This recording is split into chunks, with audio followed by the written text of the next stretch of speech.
Auditeurs, auditrices, soyez tous les bienvenus dans notre monde de la spiritualité. Aujourd'hui, j'ai une invitation de la part de Sa Majesté pour vous. Il est écrit ce qui suit, et je vous le cite, c'est le Seigneur qui parle. « Venez à moi, vous tous qui êtes fatigués et chargés, et je vous donnerai du repos. Prenez mon joug et recevez mes instructions, car je suis doux et humble de cœur. Et vous trouverez le repos pour vos âmes, car mon joug est doux et mon fardeau est très, très léger. » En Matthieu 11, 28 à 30.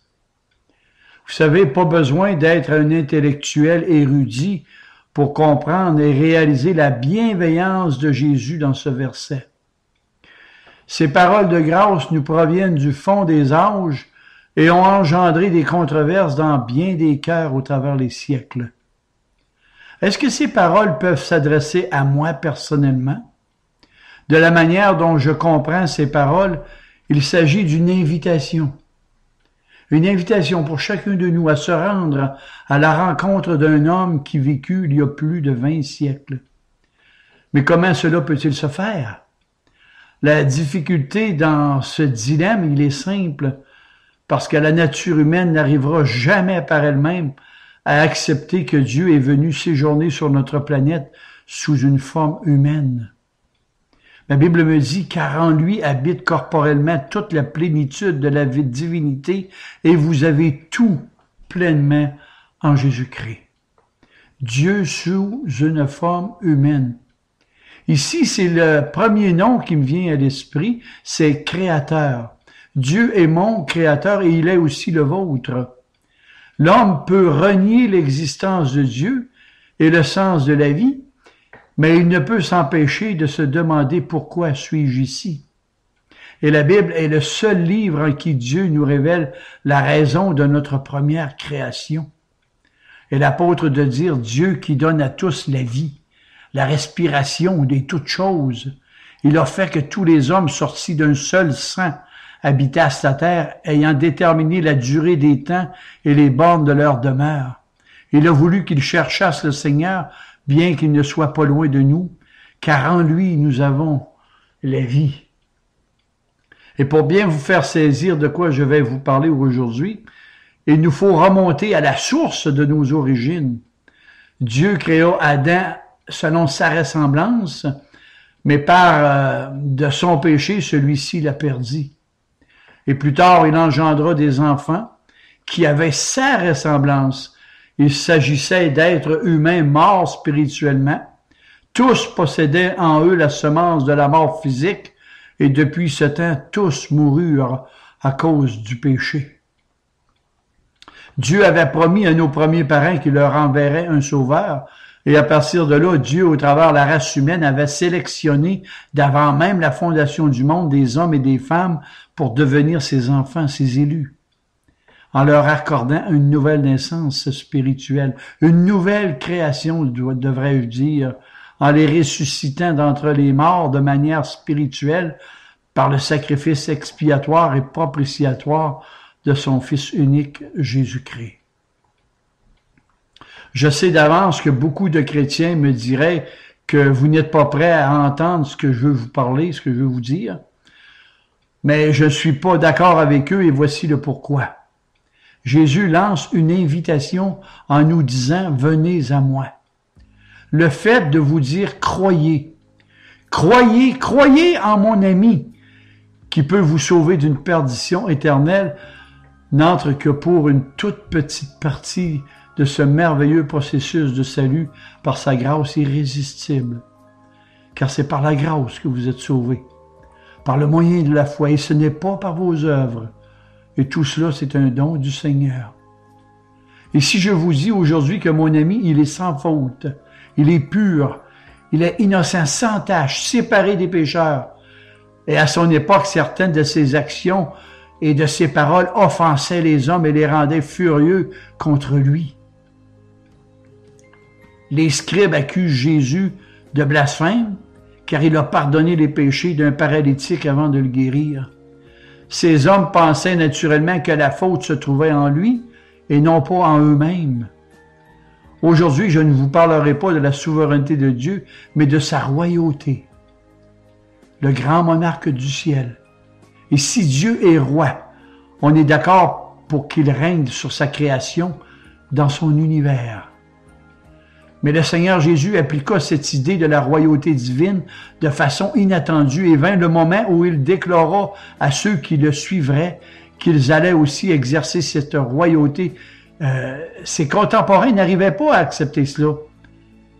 Et de plus de nos jours, l'homme ne le peut non plus. Disons les choses le plus clairement possible, afin de ne pas perdre le sens de mes réflexions. Lorsque Jésus revendique la royauté sur nos vies, la nature humaine déborde de ressentiment. L'homme naturel exige de gouverner sa propre vie. Personne ne viendra me dire quoi faire. Voilà le langage de l'homme. Pourtant, il a été créé totalement libre et responsable. Et malgré tout ça, Jésus refusa de se rétracter. Que les hommes disent ce qu'ils veulent, il reste néanmoins cette vérité biblique. Dieu sauve qui il lui plaît et fait de ce qu'il veut de son bien. Le Seigneur sauve ceux qu'il a décidé de sauver. Et le fait de nous délivrer de nos péchés ou de nous ignorer dépend entièrement de sa volonté. Voilà le sens véritable, la signification véritable de mes propos lorsque je parle de la royauté de Jésus-Christ. Je suis presque assuré que vous avez ressenti un certain malaise à la lecture de ces dernières phrases que je viens de vous dire. Sinon, peut-être devriez-vous les relire à nouveau. Encourager les gens autour de nous et à se tourner vers le Christ de Dieu est une chose facile à comprendre par le commun des mortels, mais leur dire que leur capacité à répondre à cette exhortation dépend entièrement de Dieu en est vraiment une autre. Je vous suggère le sermon numéro 11 sur mon site, La prédestination. Je devine déjà, j'ai anticipé une de vos questions. À quoi bon implorer les gens à venir à Christ si dans les faits, ils n'en ont pas les capacités? Lorsque l'on affirme que Dieu ne sauve que les élus déchus, de telles questions s'élèvent et sont en droit d'exiger des réponses. Car dans mes assertions, il y a quelque chose d'incompréhensible, humainement parlant. Et ça, je vous l'accorde. Mais la théorie problématique n'en appartient pas à Dieu. Voici l'explication. Tout d'abord, l'homme, il est mort spirituellement. C'est son état naturel dès qu'il naît dans ce monde. Il n'a aucune vitalité à l'égard de Dieu. Il se plaît d'être sans Dieu et en plus, il ne peut pas accepter que quelqu'un d'autre règne sur lui et s'ingère dans sa vie. Et si tel est votre cas, avouez avec moi que vous n'avez aucun désir de servir le Seigneur simplement par amour pour lui. Dites-moi que j'ai tort, là. Oui, il est possible de dire et de réciter des prières sans prier, et je vous suggère le sermon 31, la prière de l'âme, sur mon site. L'homme naturel le fait, mais c'est pour atteindre ses propres désirs et objectifs. Oh, il aimerait se servir de Dieu, mais Dieu est 40 années-lumière de lui. En fait, il le haït. Que Dieu reçoit de ses créatures gloire, honneur et louange est la dernière chose qui intéresse l'homme animal. Juste à regarder de la manière dont il se comporte, ça saute aux yeux. L'homme animal ne reçoit pas les choses de l'esprit. Il ne reçoit pas les choses de l'esprit de Dieu, car elles sont une folie pour lui, et en plus, il ne peut pas les connaître. Ajoutez à ce fait une autre vérité. Dieu a créé la vie. De toute son œuvre créatrice, l'existence occupe la position la plus remarquable. Même la nature nous parle d'un créateur. Le Seigneur dit que lui seul a créé les cieux et la terre, et il tourne même en ridicule la science des devins. Toute la race humaine gît dans la mort, et seul Dieu peut donner la vie spirituelle. Mais à qui la donnera-t-il? À celui qui la demande? C'est possible. Mais si la véritable vie consiste à exalter la gloire de Dieu, à le servir par pur amour, désintéressé, inconditionnel, et à l'aimer de toutes les puissances de notre être, nous avons un problème. Quel est l'homme qui ira librement demander à Dieu une telle vie? Jamais. Sûrement pas l'homme naturel, car il fuit précisément les pensées de son cœur. Parce que de telles attitudes détruiraient ses ambitions et sa vie. Cette personne ne se préoccupe même pas de Dieu. Et c'est pour cela que la Bible le déclare comme mort. Mais à quoi cela me servirait-il de m'adresser à l'homme naturel? S'il est mort, il ne répondra jamais. Je n'ai pas de temps à perdre, moi. Supposons que Dieu, en voyant un tas de cadavres, décide d'en ressusciter quelques-uns. Comment le fera-t-il? En fait, ce n'est pas une question idiote. Les Saintes Écritures nous relatent que Dieu a déjà ramené quelques êtres humains d'entre les morts. Il est clair et je pense qu'il lui suffit que d'un acte de sa volonté pour accomplir ce miracle. S'il veut que tous ressuscitent, c'est évident qu'ils sortiront tous de leur tombeau et rien d'autre ne lui est absolument nécessaire. Seulement, il peut utiliser sa volonté, mais il peut aussi utiliser d'autres instruments. Allez voir mon sermon 45, « Je suis la résurrection et la vie ». À 3 reprises, Jésus ressuscita quelqu'un d'entre les morts. Premièrement, la fille de Jairus. Il est écrit, ils arrivèrent à la maison du chef de la synagogue, d'où Jésus vit une foule bruyante et des gens qui pleuraient et poussaient de grands cris. Ayant fait sortir tout le monde, il prit avec lui le père et la mère de l'enfant et ceux qui l'avaient accompagné et il entra où était l'enfant. Il la saisit par la main et lui dit, « Talitha koumi », ce qui signifie « jeune fille, lève-toi, je te le dis ». Et aussitôt, bien, la jeune fille se leva et se mit à marcher car elle avait 12 ans. Et tous furent dans l'étonnement. Et notez ceci, là. Il prit la jeune fille morte par la main et lui parla. Deuxièmement, lorsque Jésus fut près de la porte de la ville, voici, on portait en terre un mort, fils unique de sa mère qui était veuve. Et il y avait avec elle beaucoup de gens de la ville. Le Seigneur, l'ayant vue, fut ému de compassion pour elle et lui dit, « Ne pleure pas, ne pleure pas. » Il s'approcha et toucha le cercueil. Il dit, « Jeune homme, je te le dis, lève-toi, lève-toi. » Et le mort s'assit et se mit à parler. Jésus le rendit à sa mère. Tous furent saisis de crainte et ils glorifièrent Dieu. Et notez encore ceci. Jésus dit, « Jeune homme, je te le dis, lève-toi. » Troisièmement, il concerne Lazare. Lazare était un membre d'une famille que Jésus aimait bien. C'était une grotte de sépulture qui contenait le cadavre de Lazare et une pierre était placée devant.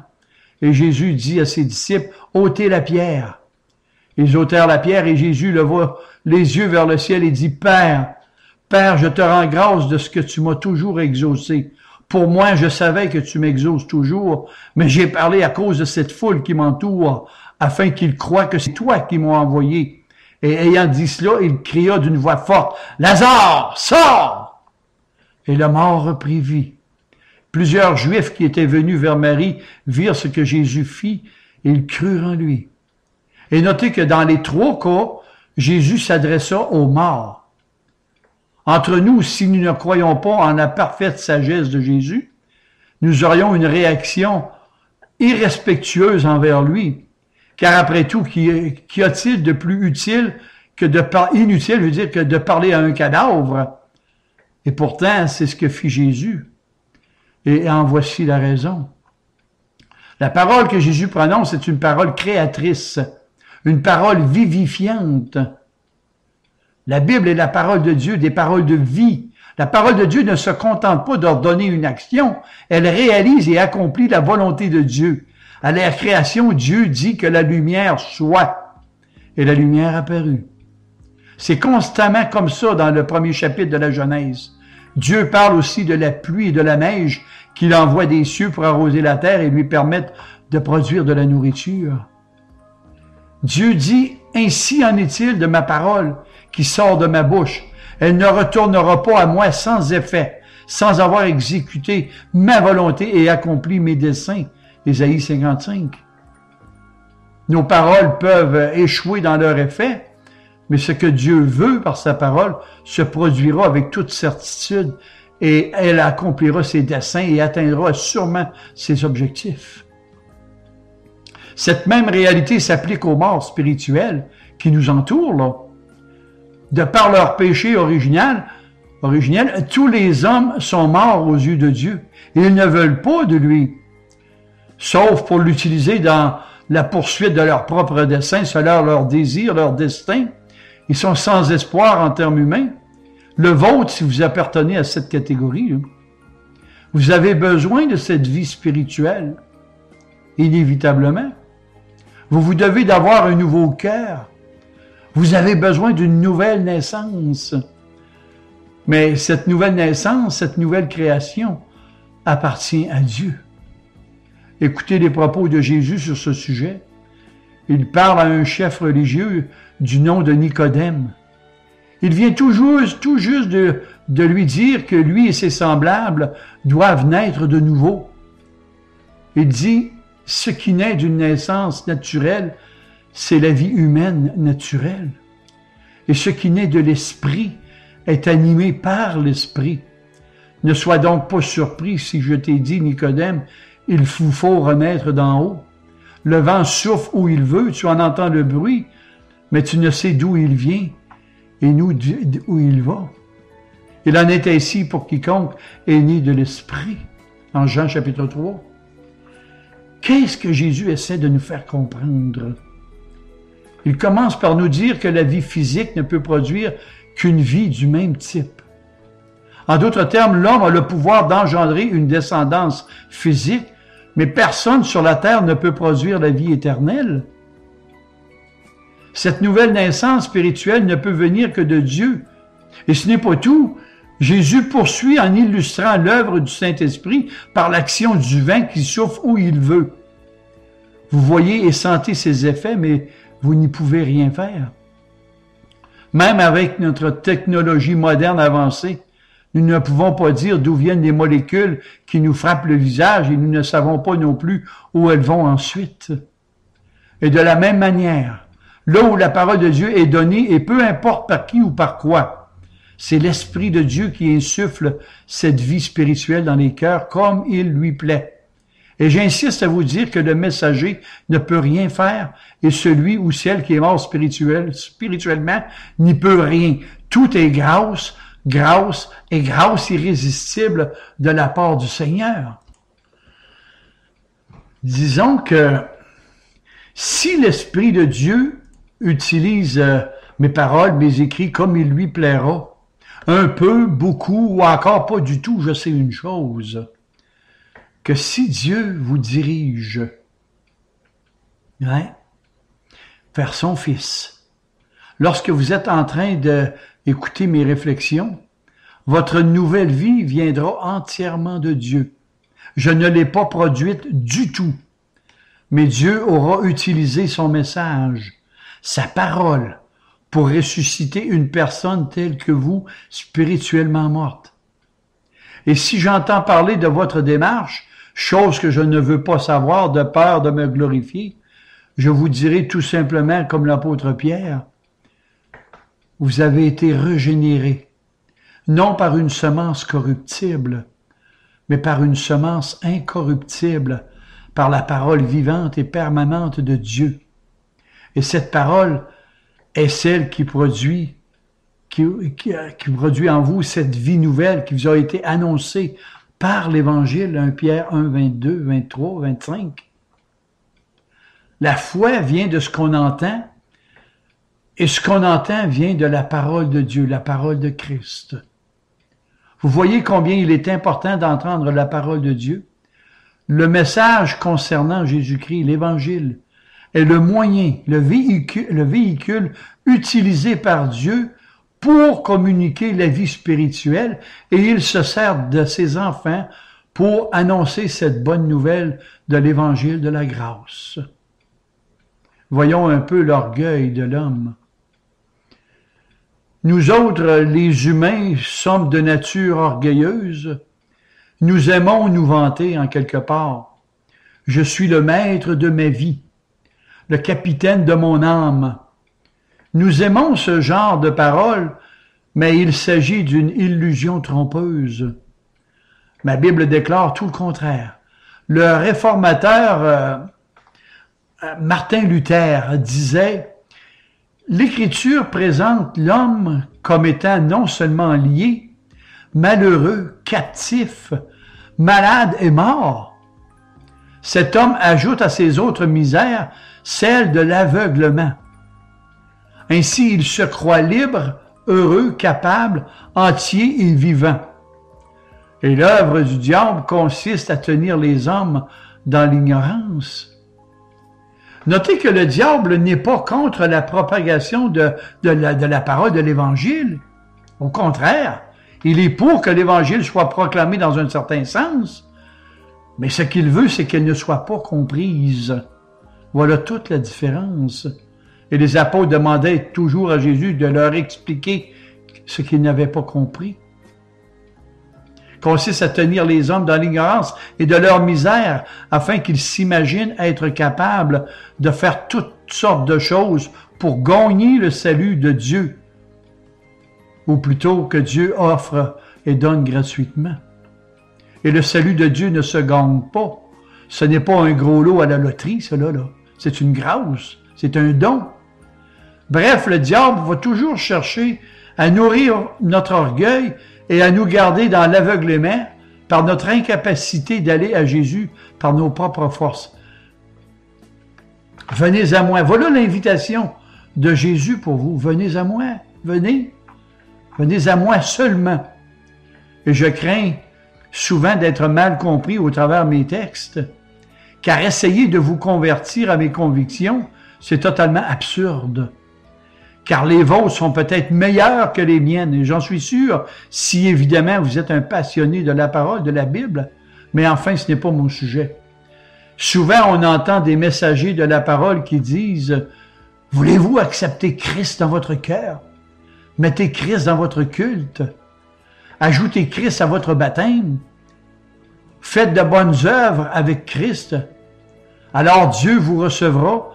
Devenez membre d'une église. » Car nous, on ne prêche que sur la Bible, et j'en passe, là. Autrement dit, venir à Christ constitue l'un des nombreux éléments dont l'observance nous met en règle avec Dieu. Mais il s'agit d'une hérésie, c'est une erreur. Prenons le cas de votre conscience, de votre présence au culte. Le fait d'assister régulièrement à des offices religieux, est-ce une bonne chose? Oui, bien sûr. Votre fidélité à une telle pratique peut-elle me faire accepter par Dieu? Non, jamais. Peut-elle au moins prédisposer le Seigneur favorablement à mon égard? Non, pas le moindre du monde. Comme par exemple, prenons le baptême. Ma Bible recommande à celui ou celle qui, par la grâce du Seigneur, est devenu chrétien de se faire baptiser. Il s'agit de la manière établie par Dieu pour que le nouveau chrétien déclare publiquement sa foi en Christ, tant favorable ou non.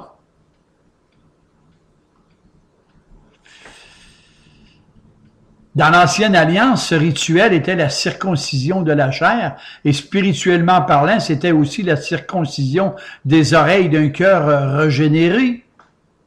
Jérémie nous dit « À qui m'adresser ? Et à qui vais-je prendre à témoin pour qu'on m'écoute? Voici, dit le Seigneur, leur oreille est incirconcise et sont incapables d'être attentifs. Et de plus, la parole de l'Éternel est pour eux un opprobre, une honte, et ils n'y prennent point plaisir. »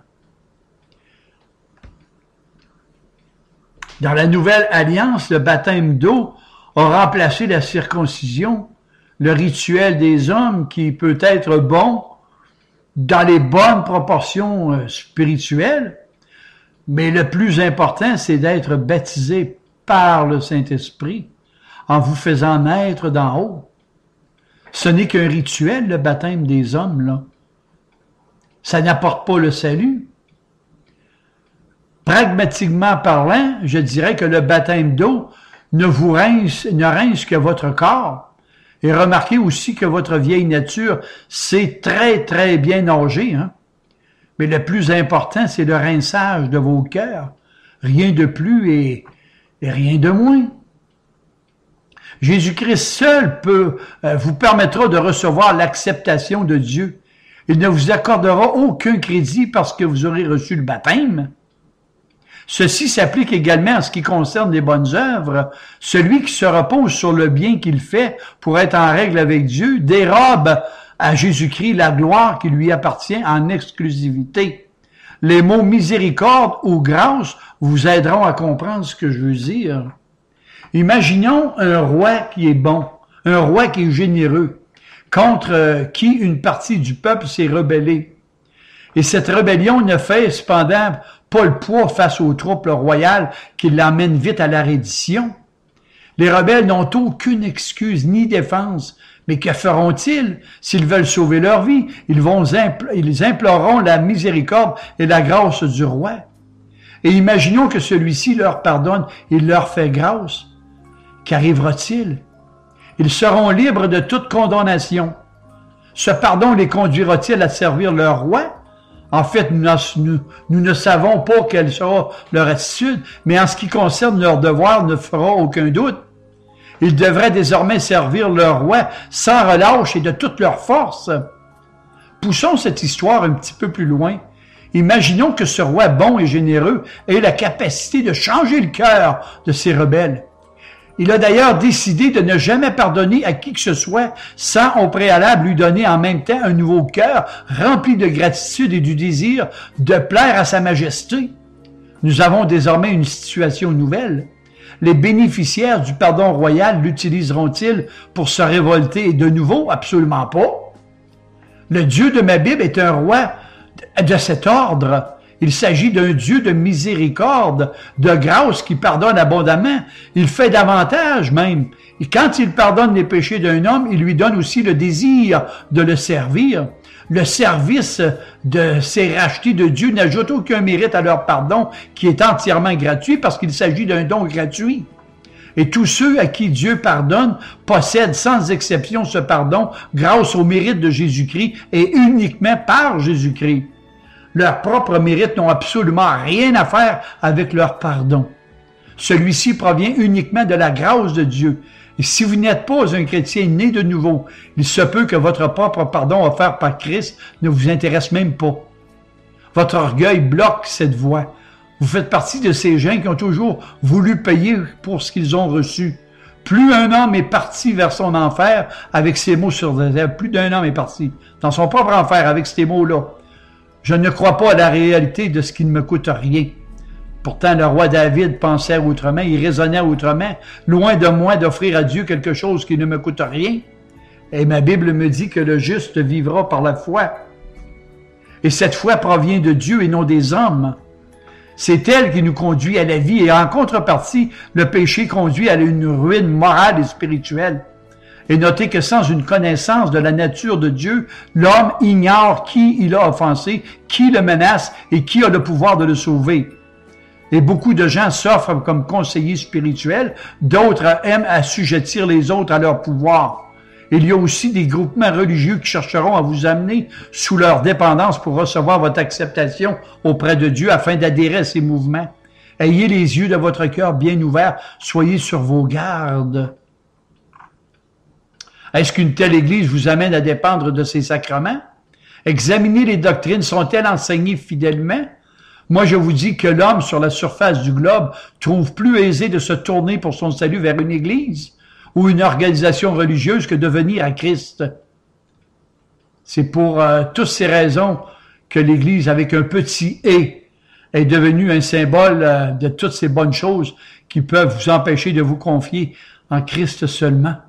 Venez à moi seul, nous dit le Seigneur, à moi seul et pour toujours. Si vous venez à Christ, vous devez venir à lui pour toujours. Si vous venez à Christ, vous viendrez à lui pour toujours. Vous qui avez entendu mes textes ce matin, deux choses importantes que vous devez savoir. Premièrement, vous avez la liberté de croire et vous avez la liberté de ne pas croire. Ne me demandez pas de vous expliquer mes dernières paroles. Ce sera peut-être trop compliqué pour moi de prendre des mots justes, mais une chose que je sais, c'est que chaque fois que je me rends compte que j'ai appris quelque chose, c'est là que je m'aperçois que j'ai tout à apprendre dans le domaine de la spiritualité. Vous savez, les yeux sont les fenêtres de l'âme. Voir et lire les Saintes Écritures avec les yeux de votre cœur, ce n'est pas donné à n'importe qui. Mes réflexions se résument à ces simples mots venant de Jésus. Venez à moi. Venez à moi. Dans la vie, tout doit commencer par la révélation de Dieu pour recevoir le pardon et le salut de votre âme. Jésus vous dit, venez à moi. Et ces paroles s'étendent bien au-delà d'avoir votre culpabilité ôtée. Mais il faut débuter à ce point. Il n'existe pas d'autre alternative. Dieu ne sauve pas les pécheurs à contre-cœur. Et si vous voulez obtenir le pardon de vos péchés, vous le trouverez dans la mort de Jésus-Christ et pas ailleurs. Je vous propose le Sermon 46, Ésaïe 53. Et si Dieu vous dirige à aller vers Christ, celui-ci échangera sa justice contre votre péché. S'il a décidé de sauver les pécheurs de cette manière, c'est que vous pouvez avoir la certitude qu'elle est entièrement juste et bonne. Je termine en vous disant, avez-vous des péchés ou non? Si oui, où pouvez-vous aller sinon à l'agneau de Dieu qui ôte le péché du monde? Venez tel que vous êtes, riche, pauvre, malade ou en santé. Venez avec votre besoin, nu et sans protection, vide et misérable. Croyez aux paroles de sa majesté divine. Venez à moi, votre Sauveur. Venez à moi, votre Seigneur. Venez à moi seulement. Venez à moi et recevez mes instructions. Venez à moi maintenant et pour toujours. Dites-moi, auditeurs, auditrices, pouvez-vous ignorer une telle invitation de la part de Jésus pour vous aujourd'hui? Amen. Et que le Seigneur vous aide.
What a privilege to carry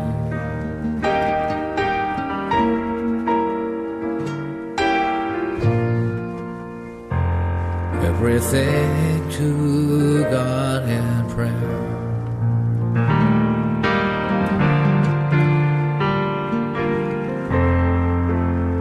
Oh, what peace we often forfeit, and oh, what needless pain we bear.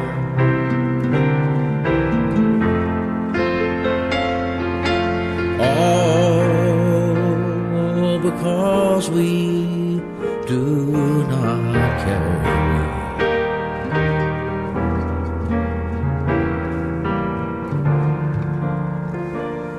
everything to God in prayer.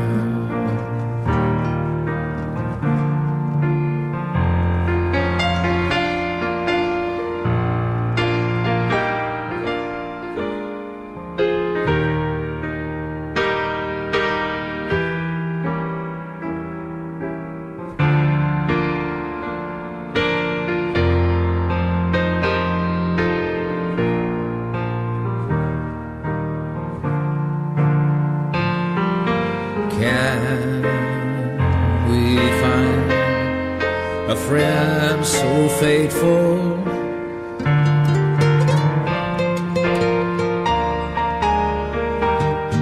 who will all our sorrow share?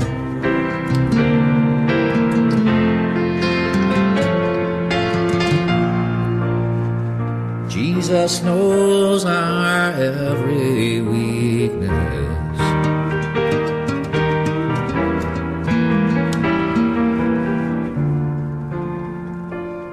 Take it to the Lord in prayer.